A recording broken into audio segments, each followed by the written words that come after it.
నమస్తే, నా పేరు తేజస్విని. బీసీఎన్ న్యూస్ కి స్వాగతం. ముందుగా ముఖ్యాంశాలు. భీమవరాన్ని అభివృద్ధిలో ఆదర్శంగా తీర్చిదిద్దానని, మరో అవకాశం ఇస్తే భీమవరం నియోజకవర్గాన్ని మరింత అభివృద్ధి చేసి రాష్ట్రంలోనే ఆదర్శవంతమైన నియోజకవర్గంగా నిలుపుతానని ప్రభుత్వ విప్ ఎమ్మెల్యే గ్రంథ శ్రీనివాస్ అన్నారు.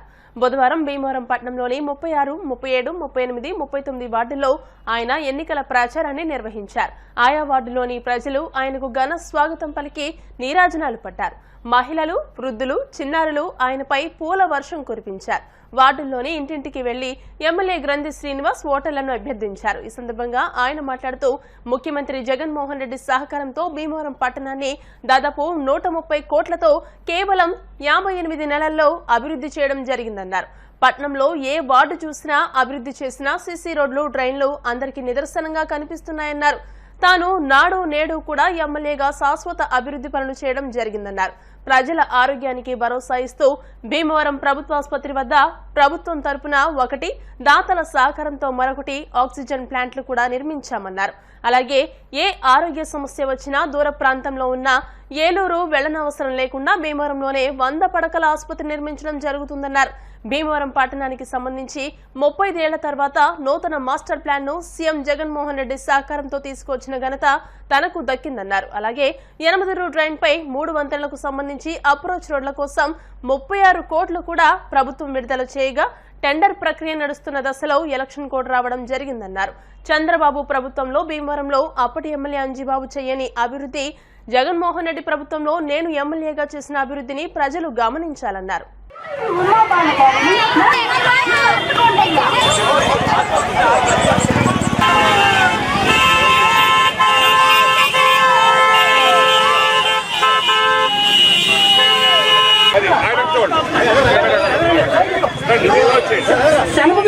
సురేష్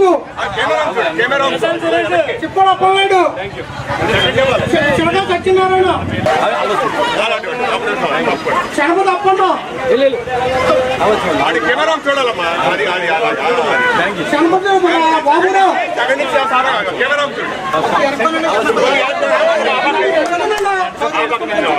సంటి రాజారావు శనపతి రాజారావు కింతాడు వెంకన్నో కుమారి చిన్ని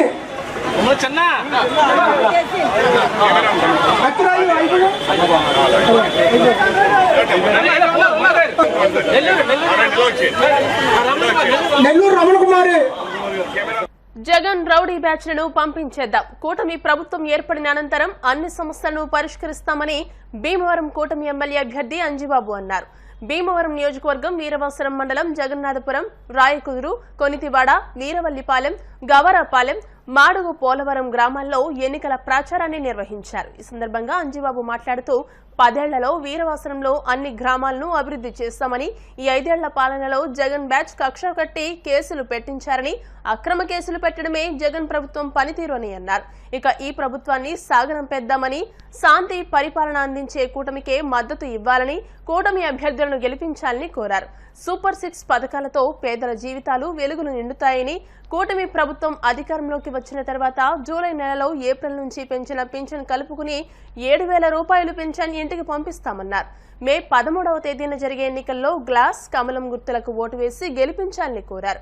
ఈ కార్యక్రమంలో వీరవల్లి చంద్రశేఖర్, టీడీపీ రాష్ట్ర కార్యదర్శి కోళ్ల నాగేశ్వరరావు, మద్దుల రాము, గంటా త్రిమూర్తులు, మంతెన కనకదుర్గ ప్రసాద్ రాజు, ఆకుల కృష్ణ, ఎంపీటీసీలు, మాజీ సర్పంచ్లు, జనసేన, టీడీపీ, బీజేపీ కార్యకర్తలు, వీర మహిళలు పాల్గొన్నారు.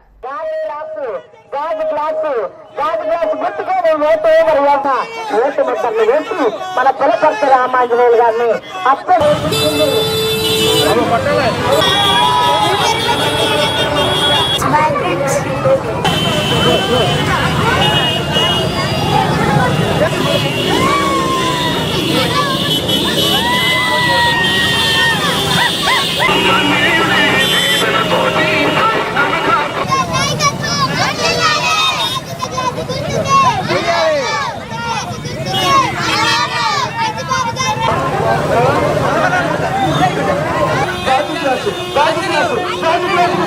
మన ఎమ్మెల్యే అంజిబాబు గారు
చేస్తున్నారు.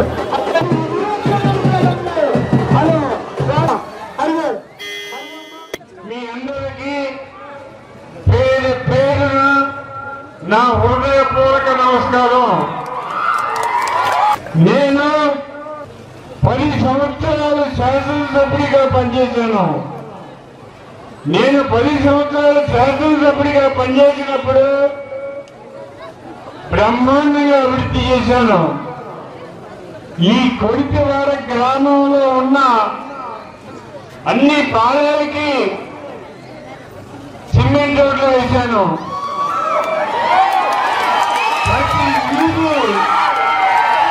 ప్రతి వీధి సిమెంట్ రోడ్డు వేశాను. ఈ 5 సంవత్సరాలలో వైఎస్ఆర్ ప్రభుత్వం వచ్చిన తర్వాత ఒక్క పైసా పని చేయలేదు. వైఎస్ఆర్ ప్రభుత్వం వచ్చిన తర్వాత రాష్ట్రం వెనుకబడిపోయింది. మీరందరూ కూడా ఎన్డీఏ ప్రభుత్వాన్ని బలపరచండి. ఎన్డీఏ అంటే బీజేపీ, తెలుగుదేశం, జనసేన ఈ 3 పార్టీలకి మీరు ఓట్లు వేసినట్లయితే మన రాష్ట్రం అభివృద్ధి చెందుతుంది. మన రాష్ట్రం అన్ని రంగాల్లో కూడా తీవ్రంగా నష్టపోయింది. ఏమీ అభివృద్ధి లేదు, సంక్షేమం లేదు. ఎక్కడ చూసిన అవినీతి, అక్రమాలు, దౌర్జన్యాలు, దోపిడీలు. న్యాయమైన, ధర్మమైన, నీతి అయిన, నిజాయితీ అయిన ప్రభుత్వం కావాలి అంటే నన్ను గెలిపించండి.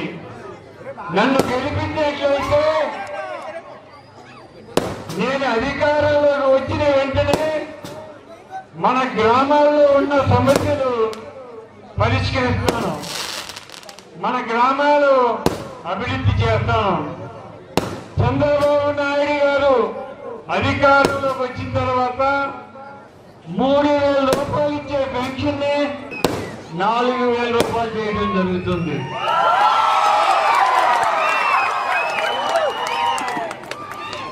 మహిళలకి 3 గ్యాస్ సిలిండర్లు ఉచితంగా ఇవ్వడం జరుగుతుందమ్మా. 3 గ్యాస్ సిలిండర్లు సంవత్సరానికి 3 గ్యాస్ సిలిండర్లు ఉచితంగా ఇవ్వడం జరుగుతుంది. ఆర్టీసీ బస్సులు మీరు ఉచితంగా ప్రయాణం చేయవచ్చు. మీరందరూ కూడా తెలుగుదేశం ప్రభుత్వాన్ని, జనసేన ప్రభుత్వాన్ని, మోడీ గారి ప్రభుత్వాన్ని అధికారంలో తీసుకురండి. ఎన్నో సేవలు చేస్తాం.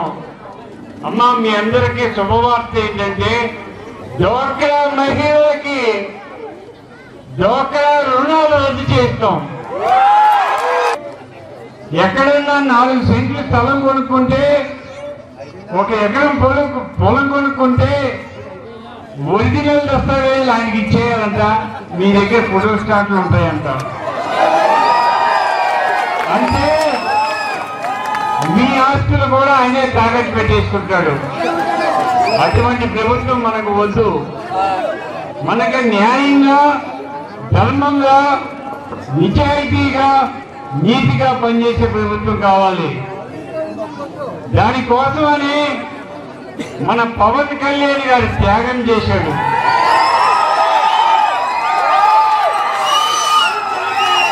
ఎన్డీఏ కూటమిని ఏర్పాటు చేశాడు. ఎన్డీఏ అంటే బీజేపీ, తెలుగుదేశం, జనసేన. పవన్ కళ్యాణ్ గారు అధికారంలోకి వచ్చిన తర్వాత చంద్రబాబు నాయుడు గారితో చెప్పి, నరేంద్ర మోడీ గారితో చెప్పి, ఆయన రికమెండేషన్ తోటి మన భీమవరం నియోజకవర్గాన్ని బ్రహ్మాండంగా అభివృద్ధి చేస్తున్నాం. గుర్తుకి 2వ ఓటు గాజు గ్లాస్ గుర్తుకి, గాజు గ్లాస్ గుర్తుకి ఈ 2 ఓట్లు వేయింది. సంతోషంగా ఉండేదిగా ఏర్పాటు చేస్తాను. అమ్మ, మీరు లేకపోతే సృష్టి లేదు. మీరుంటేనే ఈ సృష్టి. ఎక్కడైతే స్త్రీని గౌరవిస్తారో, ఎక్కడైతే స్త్రీని ఆదరిస్తారో ఆ ప్రాంతం సస్యశ్యామలంగా ఉంటుందమ్మా. ఏ మనువాళ్ళైనా సరే మిమ్మల్ని ఇబ్బంది పెడితే నా దగ్గర రండి, మీకు రక్షణ కల్పిస్తానని చెప్పి తెలియజేస్తున్నా. ఆడవాళ్ళందరికీ హెచ్చరిక చేస్తున్నా, ఆడవారి జోలికి వెళితే ఎట్టి పరిస్థితులను క్షమించేది లేదని చెప్పి తెలియజేస్తున్నా. అమ్మా తల్లులారా, మీరే నాకు రక్ష. మీ రక్షతోటే, మీ ఆశీస్సులతోటే 14 సంవత్సరాలు ముఖ్యమంత్రిగా పనిచేసి ఒక్క హామీ కూడా నెరవేర్చకుండా సీఎం పదవి మీద వ్యామోహంతో కూటమిగా ఏర్పడి మరోసారి ప్రజలను మోసం చేసేందుకు చంద్రబాబు నాయుడు ఎన్నికల్లో కూటమిగా పోటీ చేస్తున్నారని ఉండి నియోజకవర్గ వైసీపీ అభ్యర్థి పివిఎల్ నరసింహరాజు అన్నారు. మంగళవారం సాయంత్రం పాలకోడేరు మండలం శృంగవృక్షంలో ఎన్నికల ప్రచారాన్ని నిర్వహించారు. ఈ కార్యక్రమంలో ఎమ్మెల్సీ కౌరు శ్రీను, క్షత్రియ కార్పొరేషన్ చైర్మన్ పాతపాటి శ్రీనివాసరాజు, మండల పార్టీ అధ్యక్షురాలు కాటిక శ్రీదేవి, సర్పంచ్ జంగం సూరిబాబుతో పాటు పెద్ద ఎత్తున వైసీపీ శ్రేణులు పాల్గొన్నారు.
అదేవిధంగా నరసాపురం ఎంపీగా నిలబడినటువంటి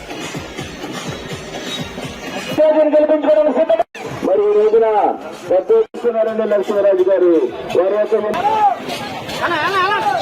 నాయకులు, స్థానిక నాయకులు 13వ తారీఖుని ఓట్లు వేయాలందరూ. మనిషి 2 రోజులు ఉంటాయి. 2 జగన్ పార్టీ ఫ్యాన్ గుర్తులు చేయాలమ్మా. జగన్ వస్తేనే పథకాలు వస్తాయి, మీకు అన్ని సదుపాయాలు చూసుకుంటాడు. మరి తప్పనిసరిగా 2 వంతులు అందజేసి మీరు పార్టీ మీది అది మాత్రం మర్చిపోకండి. కన్నపల్లి మాత్రం నమ్మకండి. 5 సంవత్సరాలు మీ మంచిగా చూసిన జగన్మోహన్ రెడ్డి గారికి మీరు మంచి మనసుతో ఆశీర్వదించాలని చెప్పి కోరుకుంటూ సెలవు తీసుకున్నానమ్మా. Thank you. ఉండి కాన్సెన్సీ పాలకోడేరు మండలం శృంగవృక్షం గ్రామానికి మన ప్రియతమ నాయకులు, గౌరవనీయులు, మంచివాడు అయినటువంటి మన ఉండి శాసనసభ్యులు అభ్యర్థిగా పోటీ చేసినటువంటి వైఎస్ఆర్ పార్టీ తరఫున మన పివిఎల్ నరసింహరాజు గారు వస్తున్నారు. అదే విధంగా ప్రజలందరూ కూడా ఆర్తలు పట్టుకొని ఎప్పుడొస్తారా అని ఎదురు చూస్తున్నారు. గతంలో 5 సంవత్సరాల నుంచి మన వైఎస్ఆర్ పార్టీ మన సీఎం గారు చేసినటువంటి ముఖ్యమైనటువంటి కార్యక్రమాలు ప్రతి ఇంట్లో కూడా ఒక పెద్ద అన్నగా, ఒక విలువైన వ్యక్తిగా, ఒక బాధ్యతమైనటువంటి వ్యక్తిగా ఉండి కడుపులో ఉన్న బిడ్డ కానించి వృద్ధుడి వరకు కూడా ఎన్నో కార్యక్రమాలు చేసినటువంటి అలాంటి మహానుభావుడికి తిన్నటువంటి ప్రతి ఒక్కరు కూడా జగన్మోహన్ రెడ్డి గారికి రుణపడి ఉంటామని చెప్తున్నారు. ఎంత మంది వచ్చినా, ఎన్ని పార్టీలు వచ్చినా, లేబర్ తరఫున లేనటువంటి వారి తరఫున వచ్చినటువంటి మన జగన్మోహన్ రెడ్డి గారికి వాళ్ళు ఎక్కువ చేసి ఖచ్చితంగా కూడా గెలిపించుకుంటామని చూస్తున్నారు. ఎవరిని కూడా మేము పిలవలేదు. ఈ రోజు పివిఎల్ గారు వస్తున్నారు అని తెలిసి ఇలా కాన్వెన్సింగ్ వస్తున్నారని వాళ్ళకాలే ఎంత ఉత్సాహంగా ఉన్నారు. మా శృంగవృక్షం గ్రామంలో భారీ మెజార్టీ తోటి వైఎస్ఆర్సీపీ ఈ ఉండిని గెలిపించి సీఎం గారికి టానిక్గా ఇస్తామని ఈ రోజు మా శృంగవృక్షం నుంచి నేను అందరి తరపున, ప్రజలందరి తరపున మీకు ధన్యవాదాలు చెప్తున్నాను. అన్ని వర్గాల ప్రజలకు అందుబాటులో ఉంటూ ఉండి నియోజకవర్గాన్ని మరింత అభివృద్ధి చేయడమే తన లక్ష్యమని ఎన్నికల ప్రచారంలో ఉండి నియోజకవర్గ స్వతంత్ర ఎమ్మెల్యే అభ్యర్థి వేటుకూరి వెంకట శివరామరాజు పేర్కొన్నారు. పశ్చిమ గోదావరి జిల్లా పాలకోడేరు మండలం మోగల్లు మైపా గ్రామాల్లో కలవపూడి శివ ఎన్నికల ప్రచారాన్ని నిర్వహించారు. ఉండి నియోజకవర్గంలో వెనుకబాటుతనాన్ని గుర్తు చేస్తూ ఎమ్మెల్యేగా గెలిచి వచ్చిన వెంటనే చేపట్టనున్న అభివృద్ధి కార్యక్రమాలను వివరిస్తూ ముందుకు సాగుతున్నట్లు తెలియజేశారు. ఈ సందర్భంగా స్థానిక సమస్యలపై దృష్టి సారించి వాటిని పరిష్కరిస్తామని హామీ ఇచ్చారు. తనకు ఓటు వేసి గెలిపించాలని ఓటర్లను అభ్యర్థించారు. ఆయన వెంట ప్రచారంలో మాజీ ఎంపీటీసీ పెన్మెట్స రాంబాబురాజు, గొట్టుముక్కల సాయి వర్మ, కనుమూరి వెంకట సత్యనారాయణరాజు, గుత్తుల సాయి, మేకా శ్రీనివాస్ మహిళలు పాల్గొన్నారు.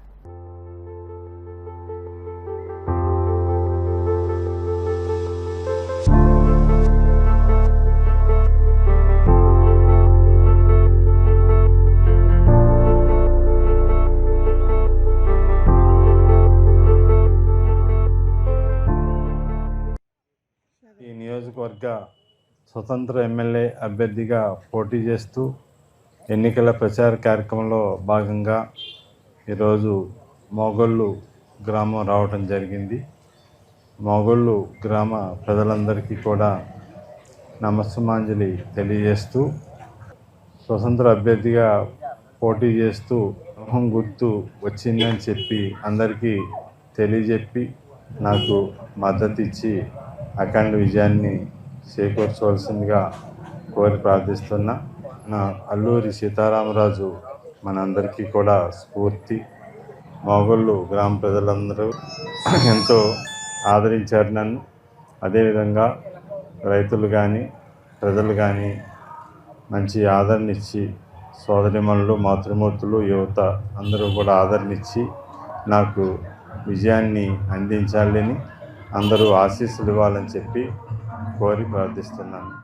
జగన్మోహన్ రెడ్డి ప్రభుత్వం భవన నిర్మాణ కార్మికులకు కూడు లేకుండా చేసిందని, రానున్న ఎన్నికల్లో కార్మికులంతా కూటమికే ఓటు వేసి గెలిపించాలని భీమవరం కూటమి అభ్యర్థి పులపర్తి రామాంజనేయులు, నర్సాపురం పార్లమెంట్ కూటమి అభ్యర్థి భూపతిరాజు శ్రీనివాస్ వర్మల ఉన్నారు. బుధవారం భీమవరం బైపాస్ రోడ్లోని తాపీ పనివారుల భవనంలో ఏర్పాటు చేసిన మేడే వేడుకల్లో వారు ముఖ్య అతిథులుగా పాల్గొని మాట్లాడారు. ఈ కార్యక్రమంలో జనసేన పార్టీ జిల్లా అధ్యక్షుడు కొటికలపూడి గోవిందరావు, చనమల్ల చంద్రశేఖర్, కోళ్ల నాగేశ్వరరావుతో పాటు పెద్ద ఎత్తున భవన నిర్మాణ కార్మికులు పాల్గొన్నారు.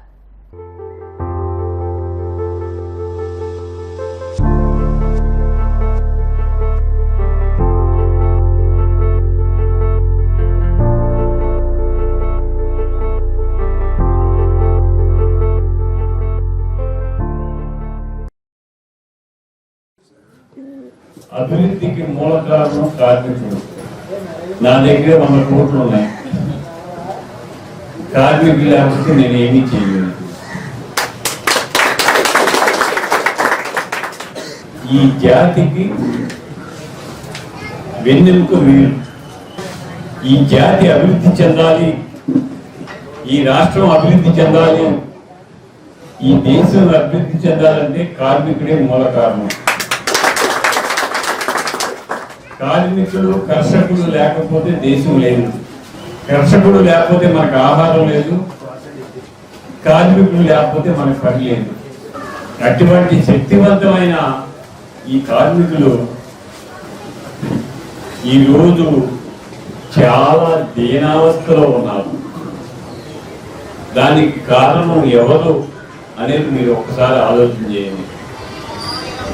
నేను 10 సంవత్సరాలు శాసనసభ్యుడిగా ఉండగా ఎంత అభివృద్ధి చెందింది, మీకు ఎంత పని జరిగింది మీరే చెప్పండి. ఏ ఒక్క కార్మికుడు ఖాళీగా లేడు. వేలాది లక్షలాది భవనాలు నిర్మించాం, ఇసుక ఉచితంగా ఇచ్చాం, భవన నిర్మాణానికి సపోర్ట్ చేశాం. అందువల్ల మీ అందరికీ ఉపాధి కలిగింది. ఈ 5 సంవత్సరాల నుంచి జరిగింది ఏమిటంటే, ఉచితంగా ఇచ్చిన ఇసుకని లారీ 30,000, 35,000 అమ్మే పరిస్థితి తీసుకొచ్చారు.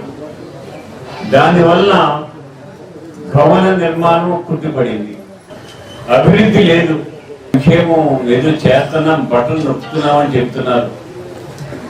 ఆ బట్టలు నొక్కే కార్యక్రమాలన్నీ కూడా ఇదివరకు చంద్రబాబు నాయుడు గారు చేసినవి పేర్లు మార్చి మీరు నొక్కేమని చెప్పుకుంటున్నారంటే, కష్టపడి పోగు చేసుకుని ఒక 10 సెంట్లు పొలం కొనుక్కుంటే ఆ పొలం దస్తావేజులు ఆయన దగ్గర పెట్టుకుంటా అంట, మనకి ఫోటో స్టార్ కాపీ ఇస్తా అంట. ఆ 10 సెంట్లు కూడా ఆయన తినేస్తాడు.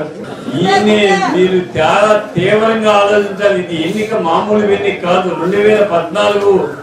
2024 మే 13 జరిగే ఎన్నిక. ఇది ధర్మానికి, న్యాయానికి, అన్యాయానికి మధ్య జరిగే పోరాటం. మీరు మన రాష్ట్రంలో ఉండాలి, మనం బాగుపడాలి, మన పని మనం చేసుకోవాలి, మన బ్రతుకు మనం బతకాలంటే ఈ పార్టీని పారదోగాల్సిందే. పారదోలకపోతే మనకు మనుగడ లేదు.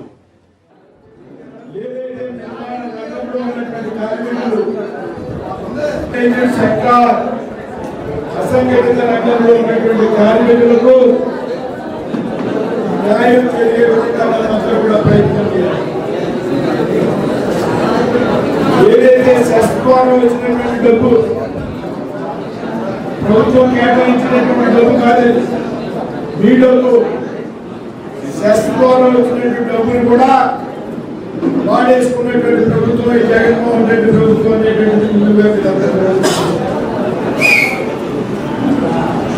ఇలా అసంఘటిత రంగంలో ఉన్నటువంటి కార్మికుల గురించి, వారి బిడ్డల భవిష్యత్తు గురించి ఖచ్చితంగా ఆలోచించాల్సినటువంటి అవసరం. నేను ప్రాక్టికల్ గా ఉండేటువంటి మనిషిని, మీ సంఘంతో కానీ మీ సంఘంలో ఉండేటువంటి పెద్దలతో కానీ నాకు చాలా సన్నిహిత సంబంధాలు ఉన్నాయి. గతంలో అనేక సమావేశాలకు వచ్చాను.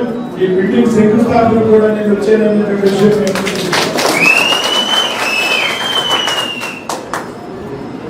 ఇవాళ భవన నిర్మాణాల కార్మికుల పరిస్థితి దయనీయంగా చేయాలి. కేవలం ప్రభుత్వం ఒక విధానాల వల్ల మాత్రమే ఇవాళ భవన నిర్మాణ కార్మికుల పరిస్థితి దయనీయంగా చేరైతే వారి బిడ్డలు చదువులు కూడా చదువుకోలేనటువంటి పరిస్థితుల్లో ఉన్నారన్నటువంటి వాస్తవం. చేతి నిండా పనులు లేనటువంటి రోజుల నుండి ఇవాళ పని లేనటువంటి రోజుల్లోకి మనం అంతా కూడా వచ్చాం. భీమవరం, ముఖ్యంగా భీమవరం అంటే ఒక హైదరాబాద్ నగరం కన్నా, వైజాగ్ నగరం కన్నా పెద్ద ఎత్తున నిర్మాణ రంగంలో ముందున్నటువంటి నగరం రాష్ట్రంలో ఏదైనా ఉందంటే అది భీమవరం అనే సంగతి మనందరికీ కూడా తెలుసు. అటువంటి భీమవరంలో కూడా ఇవాళ నిర్మాణ రంగం కుదేలైపోయింది. బిల్డర్స్ అంతా వలస వెళ్ళిపోయారు.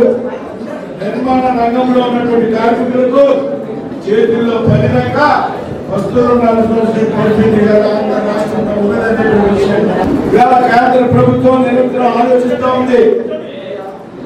కేంద్ర ప్రభుత్వం ఇలాంటి అసంఘటిత కార్మికుల కోసం ఈ శ్రామ్ కార్డును ప్రవేశపెట్టింది. దాంట్లో ఎంతమంది మీరు అప్లై చేసుకున్నారో, ఎంతమంది ఈ శ్రామ్ కార్డు పొందారనేటువంటి విషయం నాకైతే తెలియదు రామకృష్ణ గారు. కానీ అక్కడ ఉన్నటువంటి పేదల పక్షపాతి నరేంద్ర మోడీ గారు ఎవరైతే ఉన్నారో, ఈ డబ్బు నోటు ప్రజాప్రతినిధులుగా కుదరదు. అక్కడ 34 సంవత్సరాల నుంచి జెండా మోసులు తిరుగుతున్నటువంటి మన సాధారణ కార్యకర్త శ్రీనివాస్ గారు ఉన్నాడు. ఆయన అభ్యర్థిగా నిలబెట్టింది అని చెప్పి నరేంద్ర మోడీ గారు నిర్ణయం చేశారు. నరేంద్ర మోడీ గారి ప్రతినిధిగా మేము ముందుకు వచ్చాను. ఈ సమస్యల గురించి ఆలోచిస్తా, మీరు ఇబ్బందులు పడే ప్రతి సమస్యని పరిష్కారం చేయడానికి ఆలోచిస్తా. కార్మిక శాఖ మంత్రులతో మాట్లాడతా, పార్టీ పెద్దలతో పరిచయాలు ఉన్నాయి ఢిల్లీలో. కేంద్ర స్థాయిలో మంత్రుల మీద దెబ్బలాడి పనిచేయించుకున్నటువంటి చదువుకున్నటువంటి వ్యక్తి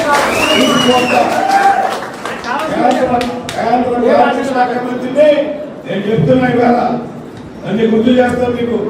కేంద్ర కార్మిక శాఖ మంత్రిని మేము తీసుకొచ్చి ఇదే శాఖ భవనంలో కూర్చోబెట్టకపోతే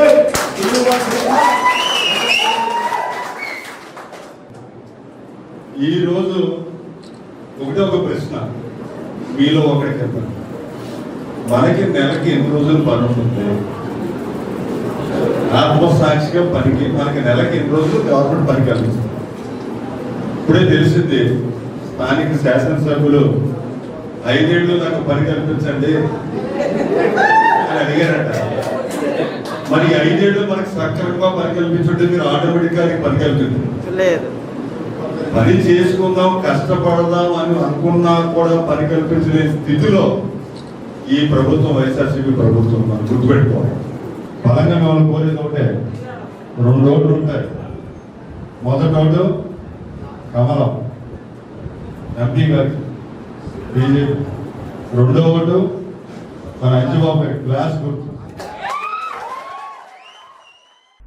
కార్మికులకు జగన్ ప్రభుత్వం అండగా నిలుస్తుందని ప్రభుత్వ విప్ భీమవరం నియోజకవర్గ వైసీపీ అభ్యర్థి గ్రంథి శ్రీనివాస్ అన్నారు.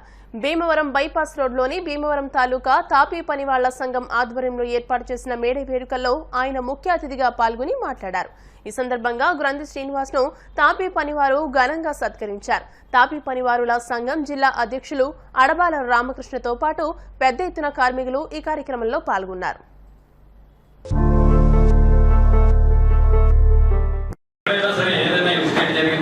ఆ ప్రాంతానికి సంబంధించి లేదా అక్కడ ఉద్యమం జరిగి దానికి సంబంధించి ఏదైనా ఒక చట్టం రావడం కానీ పోరాడి సాధించడం కానీ జరుగుతుంది. కార్మిక శక్తి ఎంత బలమైందంటే ఇది ప్రపంచవ్యాప్తంగా ఒకటయ్యి ప్రతి దేశంలో కూడా ఒక ప్రత్యేకమైన చట్టం తీసుకొచ్చి వాళ్ళకి రక్షణగా ఉండాలని చెప్పి ఏదైతే ఐక్యరాజ్య సమితి ద్వారా కూడా దీనికి సంబంధించిన సూచనలు సలహాలు రావడం, ఈ కార్మిక చట్టం ఎక్కడైతే అమలు జరగలేదో ఆ దేశానికి సంబంధించి ఏదైతే విదేశీ నిధులు కానీ అటువంటివి రావడం, దాని మీద ఆంక్షలు పెట్టడం కానీ, అలాగే దానికి సంబంధించి చాలా విషయాల్లో ముఖ్యంగా ఈ మధ్య కాలంలోనే మనం చూసుకుంటే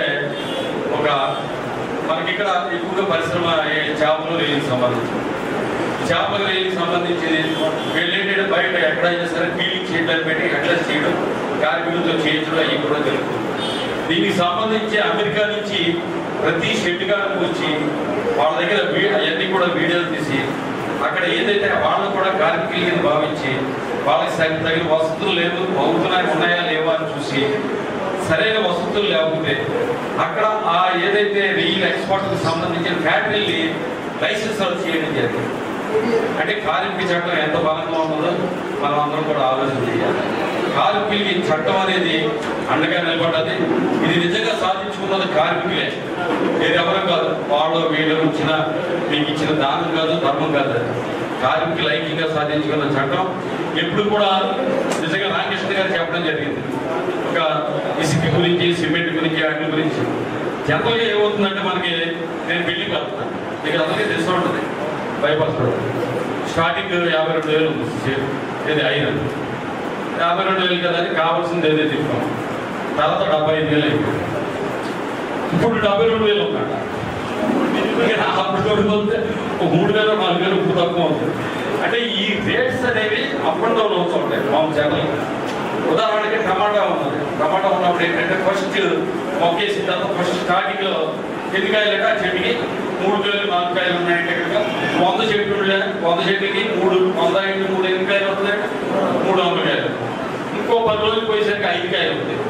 100 ఇంటూ 500. ఆ తర్వాత 100 కాయలు కాదు, 100 ఇంటూ 100 10,000 కాయలు. 10,000 కాయలు వచ్చినప్పుడు ఏమవుతుందంటే టమాటా 10 రూపాయలు. 4 కాయలు 5 కాయలు వచ్చినప్పుడు ఎంత అవుతుంది? 30 రూపాయలు. అంటే డిమాండ్ అండ్ సప్లై అనేది సూత్రం ప్రతి చోట కూడా గుర్తిస్తూ ఉంటుంది. కానీ చిత్రం ఏంటంటే మనందరం సరదాగా మాట్లాడుతున్నాం, మరి ఏమనుకోకండి మీకు. ఉదాహరణ బంగారం ధర పెరిగిందని ఎవరు బాధపడదు. నా చిన్నప్పుడు 360 రూపాయలు కావచ్చు. ఎవరన్నా బంగారం ధర పెరిగిపోయింది, వెండి ధర పెరిగిపోయిందని ఎవరన్నా డిమాండ్ చేస్తారా? కానీ టమాటా ధరలు 5 రూపాయలు పెరిగినాయి అనుకో, రేట్లు పెరిగిపోయినాయి. మరి రైతు ఎలా బతకాలి?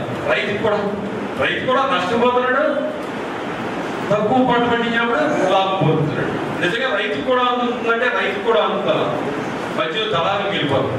వాణిజ్య సంస్థలు బాగుంటే వాణిజ్య సంస్థల్లో అమ్మకాలు జరుగుతుంటే పరిశ్రమలు ఉత్పత్తి చేసుకుంటారు.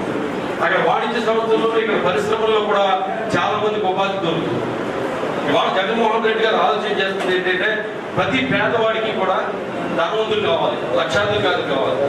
ముఖ్యంగా పేదవాడు ఇంకా పేదరికంలోకి ఎప్పుడు వెళ్ళిపోతాడంటే అనారోగ్య కారణంతో వెళ్ళిపోతాడు. అలాగే ఇంకో కారణంతో వెళ్ళిపోతాడు. నేను చూసే ఉదాహరణకి మీకు చెప్తాను. గవర్నమెంట్ వెళ్తుంటే కాలువగా నీళ్ళు అన్నీ ఉన్నాయి కదా. ఆ ఇళ్లలో ఉన్నవాడు చాలా మంది వాళ్ళ పిల్లల్ని కాన్వెంట్ డ్రెస్ వేసి ఆటోలో ఎక్కించుకొస్తున్నాడు. అంటే వాళ్ళు పొద్దుటి నుంచి సాయంత్రం దాకా ఏదైతే కష్టపడి చెమటోటి సంపాదించారో ఆ సంపాదించిందంతా అవసరమైతే ఒక పూట తింటం మానేసి ఆ పిల్లలు బాగా చదివించాలి. బాగా చదివించే మనకు మళ్ళీ వాళ్ళు కూడా ఇలా ఉంటారు, వాళ్ళు కూడా బాగా ఏదైనా ఉద్యోగం చేసుకుంటారు. మనకు మళ్ళీ పాచి పిల్లలు అయితే ఆ పని ఈ పని చేసుకోవట్లేదు.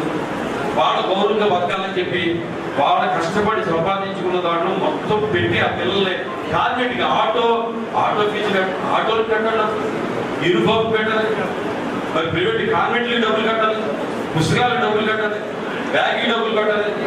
ఇవన్నీ కూడా కడుతూ వాళ్ళు చదివిస్తున్నారు.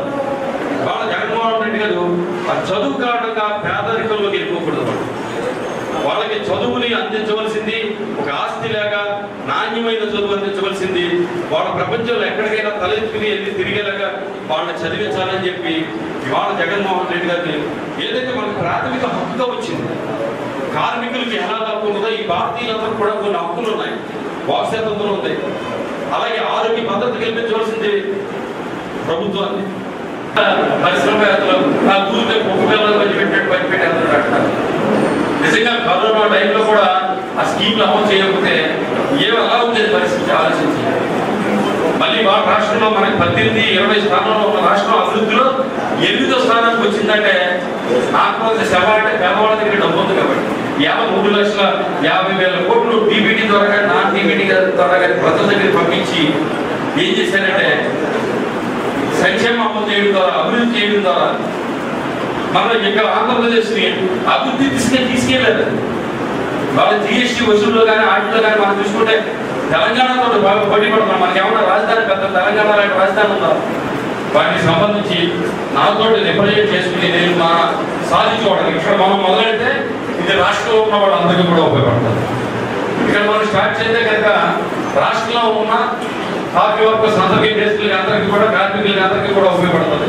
కాబట్టి నా సేవలను ఉపయోగించుకోమని సంఘ సభ్యులందరినీ కూడా అడుగుతున్నాను. ఏంటంటే చికాగోలో ప్రపంచ వ్యాప్తంగా ఉన్నటువంటి కార్మికుల గురించి 1886లో ఒక ఫ్యాక్టరీలో అనుకోకుండా ఒక యాక్సిడెంట్ జరిగితే ఆ యాక్సిడెంట్ లో సుమారు 300 మంది కార్మికులు ప్రాణాలు కోల్పోవడంతో అక్కడి నుంచి వేరే ఉద్యమం ప్రపంచ కార్మికులందరూ ఏకమై ఒక చట్టం తేవాలని కార్మిక చట్టాలు తెచ్చుకుంటూ వేరే ఉద్యమం అక్కడి నుంచి స్టార్ట్ అయింది. అలాగే ప్రతి వేరే వేరే కార్యక్రమం జరుపుకుంటాం. అలాగే మరి ఈ రోజున శాసనసభ్యులు గాంధీ శ్రీనివాస్ గారు మా మీటింగ్ చేశారు. కార్మికులు, భవన నిర్మాణ కార్మికులు అనేక రకాలైనటువంటి ఇబ్బందులు పడుతున్నారు సార్. అలాగే ఇసుక గురించి కానీ, సిమెంట్ గురించి కానీ ఈ మధ్యకాలంలో ఆయన కూడా సుమారు 10,000 పెరిగిపోయింది. ఎవరైతే భవన నిర్మాణ కార్మికులు బాగుంటారో, ఎవరైతే ప్రభుత్వంలో ఉంటారో భవన నిర్మాణ కార్మికులు వాళ్ళు ఉంటేనే మరి అన్ని రంగాలు బాగా పనిచేస్తారు. మరి ఇవన్నీ కూడా గుర్తుపెట్టుకుని నిర్మాణ కార్మికులకు రావాల్సిన వారికి ఏదైనా ఉన్నాయంటే వాటి గురించి బాగా ఎక్కువ కృషి చేసి ఆ సంఘానికి రావాల్సినటువంటి ఈ రైతులు కానీ ఇప్పించి సరిగ్గా మమ్మల్ని ఆదుకోవాలని తెలియపరుచు. కార్మికులు మేము చాలా నష్టపోయాం. కరెంటు శాఖ సచివతే మనిషి గవర్నమెంట్ వల్ల మోటార్ని మేము దెబ్బలాగా 5,50,000 ఆయన ఇస్తే 1,50,000 తాను మేస్త్రి ఇచ్చాడు. 300 ఐరన్ మేస్త్రి ఇచ్చాడండి. పరంజమైన పడిపోయినా మాకు అసలు ఏమి మమ్మల్ని ఎవరు పట్టించుకుంటా. అదే మేము కలిసి మాట్లాడాలంటే ఏంటంటే మా భవన నిర్మాణ కార్మికుల కోసం ఏమన్నా పట్టించుకోమని మేము కొత్త సెలవు తీసుకుంటున్నాము. ఇప్పుడు కాసేపు ప్రకటనలు.